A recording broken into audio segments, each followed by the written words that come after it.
আসসালামু আলাইকুম। আজকে মুগ ডাল দিয়ে নকশি পাকন পিঠা শেয়ার করছি। এই পিঠা খেতে তো অসাধারণ, তবে ছোটোখাটো কিছু টিপস ফলো করলে তৈরি করাও খুবই সহজ।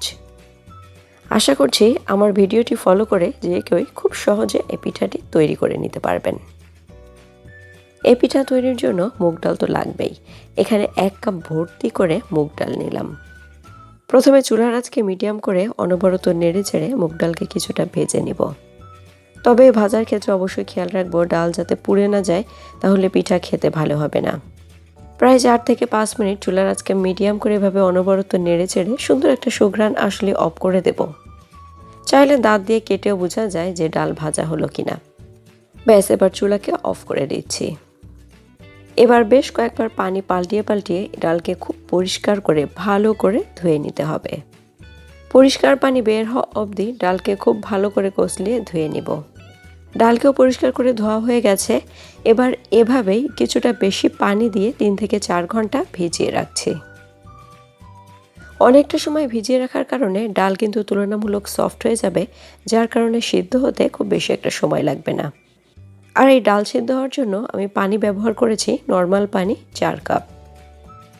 এটা প্রায় 30 থেকে 35 মিনিট পরের অবস্থা। ডালকে খুব ভালোভাবে ঘুটে নিয়েছি, চেষ্টা করেছি যাতে কোনো আস্ত ডাল না থাকে। চাইলে সিদ্ধ করার কাজটা প্রেসার কুকারেও করা যায়। প্রায় 1 চা চামচ লবণ ব্যবহার করলাম। ডালে কম পানি থাকা অবস্থায় চালের গুঁড়া ব্যবহার করছি। এখানে 3 কাপ চালের গুঁড়া দিয়ে কিছুটা সময় ঢেকে রেখেছিলাম। এবার ভালোভাবে ডালের সাথে চালের গুঁড়াকে মিশিয়ে নিচ্ছি। এই যে আমি এখন যে ডোটা তৈরি করছি, কোনোভাবে এটা নরম হওয়া যাবে না, একটু শক্তই থাকবে। আমার কাছে নরম মনে হচ্ছিল, যার কারণে আরও কিছুটা চালের গুঁড়া ব্যবহার করলাম। আর এই চালের গুঁড়া কতটুকু ব্যবহার করব, এটা কিন্তু চালের গুঁড়ার ধরনের উপরই নির্ভর করে। চালের গুঁড়াকে আবারও ভালো করে মিশিয়ে নিচ্ছি। এই কাজটা চুলার আঁচকে মিডিয়ামের থেকেও লো করে করতে হবে, তা না হলে খুব সহজেই তলানিতে ধরে যায়। ভালো করে মিশানো হয়ে গেলে চুলাকে বন্ধ করে দিব। কিছুটা সময় অপেক্ষা করছি। ময়দার ডোকে ভালো করে মথার জন্য খোলা একটা জায়গায় নিয়ে নিয়েছি। ঘি ব্যবহার করলাম, একদমই টাটকা ঘি, এতে করে ফ্লেভারটা দারুণ হবে। এই ডো হালকা গরম থাকা অবস্থায় মথে নিচ্ছি, মানে হাত দিয়ে ধরতে পারবো এরকম তাপমাত্রা অবস্থায়। আবার এই ডোকে মথার ক্ষেত্রে যদি মনে করেন শুকনা চালের গুঁড়া লাগবে, সেক্ষেত্রে এক্সট্রা গুঁড়াও ব্যবহার করতে পারবেন, কোনো অসুবিধা নেই। মথার সুবিধার জন্য আমি কিছুটা চালের গুঁড়াও ব্যবহার করেছিলাম। উদ্দেশ্য একটাই, কোনোভাবে ডোটা খুব বেশি নরম হবে না, একটা টাই ডো হবে।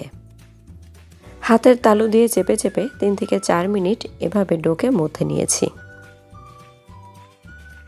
ডোকে ভালো করে মথা হয়ে গেলে এর থেকে কিছুটা অংশ ছিঁড়ে নিব, আর বাকি অংশটা শুকনো ভেজা কাপড় দিয়ে ঢেকে রাখবো, যাতে করে উপরটা ড্রাই না হয়ে যায়। আমি নকশি পিঠা ডিজাইনে খুব বেশি পারদর্শী না, যার কারণে একদমই সহজ। আমার কাছে যেটা সবচেয়ে বেশি সহজ লাগে সেটাই আপনাদের সাথে শেয়ার করছি। 4 পাশ সমান করে বেলে নিচ্ছি, তবে একদমই পাতলা করব না, এভাবে একটু পুরু করে বেলে নিলাম। এটা ডিজাইন করার পরে পাতলা হয়ে আসে, সমস্যা নেই। এরকম একটা স্টিলের গ্লাস, এটা আমাদের বাসায় সবারই কম বেশি থাকে, বা এই সাইজের অন্য কোনো কাটার ব্যবহার করলেও চলবে। কাটার পরে 4-5টা যে এবড়ো থেবড়ো হয়েছিল সেটা হাত দিয়ে সমান করে নিলাম। এবার এরকম একটা চা চামচ আমাদের সবার বাসায় থাকে, সেই চামচ দিয়ে 4-5টা এভাবে ছোট্ট ছোট্ট করে কেটে নিচ্ছি। চেষ্টা করছি যতটা সম্ভব গায়ে ঘেঁষে ঘেঁষে ডিজাইনটা করার জন্য। ডিজাইনের কথা আসলে এইভাবে বর্ণনা করে বলা যায় না, জাস্ট আপনাদেরকে দেখেই বুঝে নিতে হবে। 4-5টা করা হয়ে গেলে এরকম একটা কেকের নজেল দিয়ে মাঝখানে ডিজাইন করছি। চাইলে সেম সাইজের যে কোনো কাটারই ব্যবহার করা যাবে। আমি আমার সহজ মতো ডিজাইনটা করে নিচ্ছি, তবে চাইলে যে কোনো ডিজাইনই খুব সহজে এই পিঠায় করা যায়। তলে একটা পলিথিন বা র্যাপার ব্যবহার করলাম, যাতে করে পিঠাকে খুব সহজে ঘুরিয়ে ঘুরিয়ে ডিজাইনটা করা যায়। আমার বিশ্বাস আমি যে ডিজাইনটা দেখাচ্ছি এটা যে কেউই খুব সহজেই করতে পারবেন। আর দেখুন পিঠাটা দেখতেও কিন্তু অনেক সুন্দর হয়েছে। এবার আরও সহজে অন্য একটা ডিজাইন দেখাচ্ছি। সেমভাবেই একটু পুরু করে একটা রুটি বেলে নিয়েছি।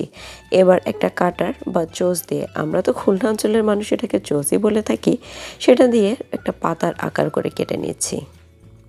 এবার হাতের সাহায্যে পিঠার চারপাশটাকে একটু সমান করে নিচ্ছি।